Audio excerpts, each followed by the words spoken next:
बहुत लेट रे आज भिडियोटा अपलोड करुच्ची। तो आज भिडियो रही संडे लंच मेनू। तो संडे लंच रे बनी माछ। तो मु नॉर्मली सबू माछ छाणेनी, केवल मुंड फिश आउ जोटा सांगे सांगे गरम गरम खिया जाए और कुड़कुड़िया लगे केवल से माछ को छाणे। बाकी माछ को मुझे सेलो फ्राए करनी जहाँफल कि टिके कम तेल ए लगे।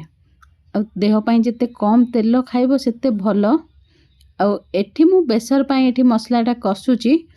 अधा माछ को मु बेसर बने दिए आउ अधा माछ को भजा कर दिए, माने मसला कोटिंग करके भजा कर दिए। मसला तो नुह, जिते बेसर बने से बेसर कोटिंग करे, जिते मसलाटा बने से मसलाटा कोटिंग करे। तो एठी आग बेसरटा को मु कषि नौची तापर ताकू अलग गोटे कड़े में बसई आ भाजवाई माछटा को अलग कड़े में बसई नहीं। तो ये एमती प्याज टमाटर पकईला बेसरटा को एबे मु ऐड कर नहीं। से बेसरटा ऑलरेडी सेपट मोर कषि जाइतला, से मु 30% बेसर को काढ़ी नहीं। पेट पीस सब एमती भाव में भाजले भल लगे।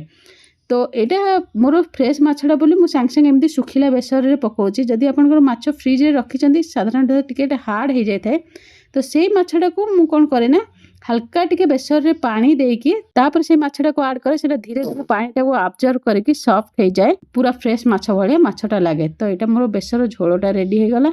आउ एठी माछ भजाटा रेडी हो गला। प्रथम थर मोर वीडियो देखुथिले मो दीप्ति। मो नोएडा एक्सटेंशन चलाउछि निजर क्लाउड किचन।